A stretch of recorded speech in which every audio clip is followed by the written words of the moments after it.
कल्याण के सदानंद चौक पर लगा लकड़ी का बड़ा होर्डिंग सुबह 10:30 बजे के करीब नीचे खड़े वाहनों पर गिर गया। हालांकि इस हादसे में कोई जीवित हानि नहीं हुई, लेकिन वहां खड़े 3 वाहनों का काफी नुकसान हो गया।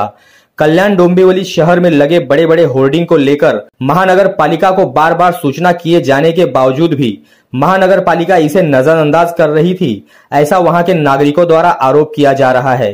बता दें कि कुछ महीने पहले ही मुंबई में एक बड़े होर्डिंग गिरने के कारण कई लोगों ने अपनी जान गंवाई थी।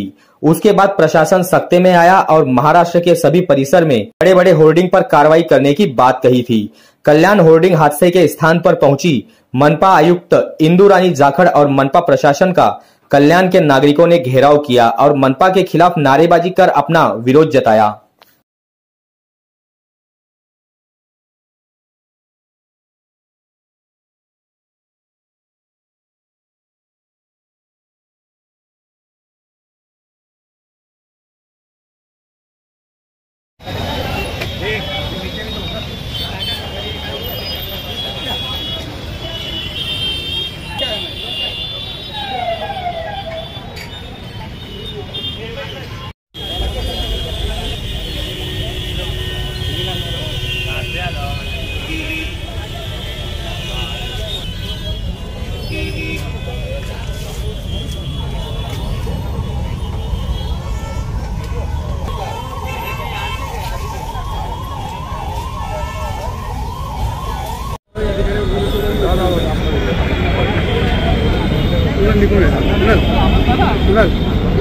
होल्डिंग प्रकरण कल्याण सदानंद चौक महापालिका अधिकारी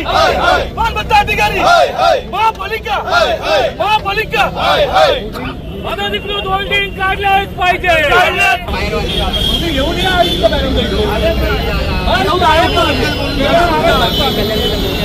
कारण की मॅडमने आदेश देऊन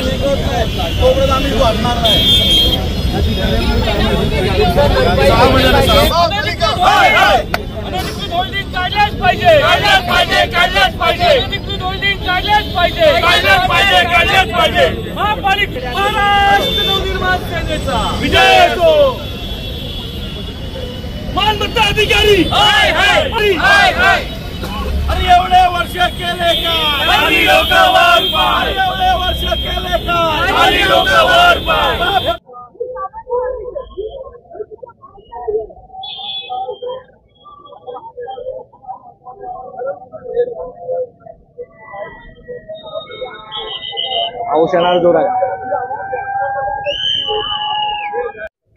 आज सदानंद चौक कल्याण येथे एक जी होर्डिंग होती त्याच्यावर लावलेले बॅनर पडले, त्यामुळे खाली जे गाडी उभी होती त्याला नुकसान झाला।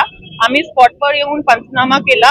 जे कॉन्ट्रॅक्टर आहे त्यांनी योग्य पद्धतीने SOP फॉलो केले नाहीये होर्डिंग वर बॅनर लावताना, त्यामुळे त्यांच्यावर आम्ही योग्य कारवाई करतोय आणि जी नुकसान भरपाई आहे ते पण कॉन्ट्रॅक्टर मार्फत त्यांना दिली गेली पाहिजे याचं आम्ही निश्चित करतो त्यांच्यावर जबाबदारी आणि त्यांच्यावर FIR सुद्धा करतो, कारण त्यांनी पब्लिक नेग्लिजन्स यामध्ये केलेला प्रथम निदर्शनास येतोय। यासोबतच या परिसरामध्ये जे वेगवेगळ्या कंप्लेंट्स आहेत त्यांना पण एक आठवडाभरामध्ये जे होर्डिंगच्या बाबतीतली कंप्लेंट आहे ते निकाली काढण्याचे आदेशित करतो। स्टेशन परिसरामध्ये काही रेल्वेची हद्दीमध्ये आणि काही आपल्या हद्दीमध्ये होर्डिंग्स लावले होते। आपल्याकडे जे होर्डिंग्स आहेत त्यामध्ये कारवाई सुद्धा झाली होती आणि जे रेल्वेच्या हद्दीमध्ये होर्डिंग्स आहेत त्यासाठी आम्ही रेल्वेचे कर्मचारी जे आहेत त्यांना आदेशित केलेलं आहे ते काढण्यासाठी। आणि परत एकदा आज आम्ही स्ट्रिक्ट सूचना सगळ्यांना देतो जेणेकरून कुठल्याही प्रकारची अशी घटना घडणार नाही।